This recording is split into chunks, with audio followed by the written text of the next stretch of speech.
Okay, our race winner and our top seed in the 2010 chase for the NASCAR Sprint Cup is Denny Hamlin, driver of the number 11 FedEx Toyota for Joe Gibbs Racing. He's joined upstage by his crew chief Mike Ford and team president J.D. Gibbs. Denny, back-to-back wins here at Richmond International Raceway, your home track, and now you're the top seed in the chase. How's that feel?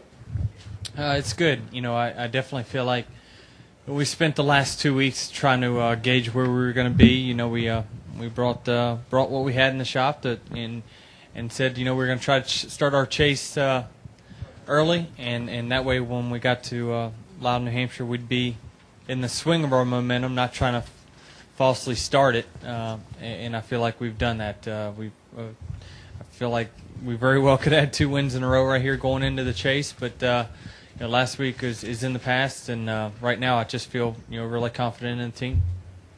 Mike Ford, a couple comments about the win tonight and also being seated first in the chase.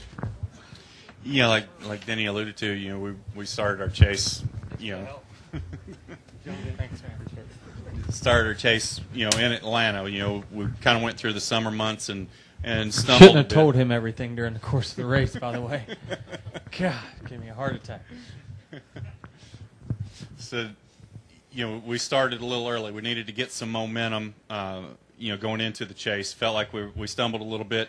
Wanted to get aggressive and make sure that we come out swinging after that off weekend, and we did that. We went to Atlanta and sat on the pole, had a fast race car that thought for me, okay, at that point we've got some momentum, and then we turn right around and you have an engine failure in the race, and it's like all that went away, and we knew coming to Richmond we could rebound here and kind of gain that back. So it's kind of been up and down, but I think tonight we gained some momentum moving into the chase and you know, put some ground behind us. We've never been the points leader, so we're still going to race like we're 40th. So still going to stay aggressive.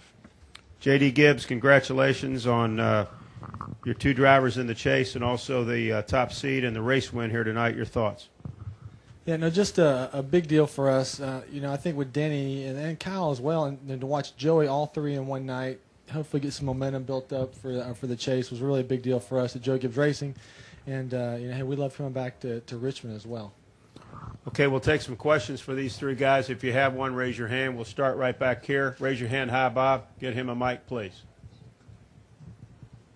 Yeah, Bob Zeller with AOL Fan House. Denny, when you said you shouldn't have told them everything during the race, was that the air pressure issue? Well, you know, we have live chats as well as all the race teams do, and you know, when you have a car as strong as what ours was during the middle of the race, you really have no choice but your gap between the other cars is going to go backwards. I mean, everyone's going to get closer, and especially your teammates. You know, Kyle was making his way through the field, and I knew he was going to be there before the end of the day.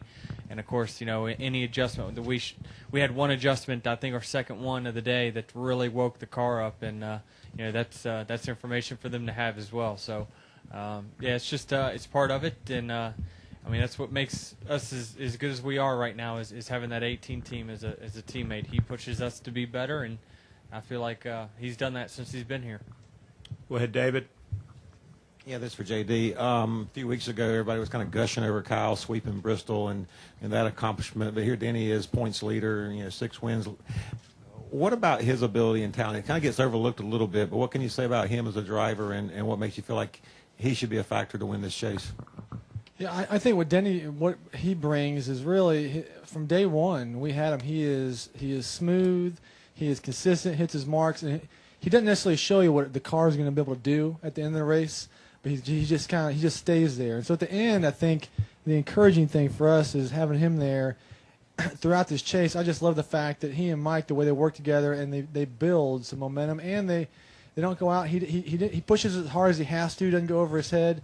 And I think really over the past few years watching him do that, I think that'll hopefully pay off a lot in this chase. Holly, you have a question? Denny, I mean, for obvious reasons, since you're leading the points and you have the most wins, but really feels, you can really see the confidence with you. Is this as good as you have felt going into a chase, as confident as you've been? I mean, at this point, I'd say yes. I mean, we've won it, I don't know, probably 3 or 4 of the Chase tracks during the course of my career, and that's encouraging for us. That's and the thing is never through the course of my career have I ever felt, and I said this last week, that anywhere I show up I could win. Other than an exception of a road course, I feel like I can run top 5 there, but I've never felt like I could just win anywhere I went until this year, and especially, at this point now, it's the confidence level's pretty high. Right here, Paul. Go ahead. Yeah, for Denny and Mike, what is it that Joe Gibbs Racing has figured out about this track? There's 3 consecutive wins here, plus Joey comes in 4th tonight. What's going on? I tell everyone too much information. I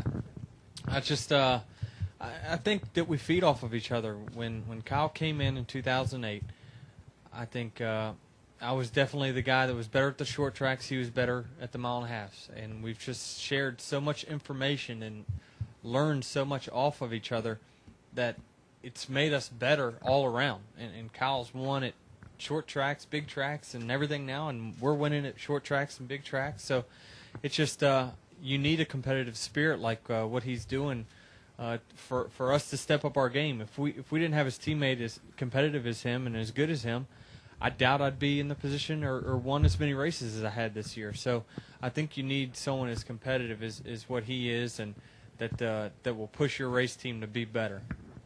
Yeah, to add a little bit to that, I'd have to back up a couple of years and say that we came here to test when Denny was just starting and really struggled. I mean, we were really terrible here, and we're testing, and Tony Stewart and Zippy were here, and we swapped cars. We got lost a little bit, and we traded cars, and Tony came in and helped us. Tony's always been good here, and to me that was a building block to get the car in a place and let Denny come to that. And I know what this track means to Denny, so you kind of work it a little extra.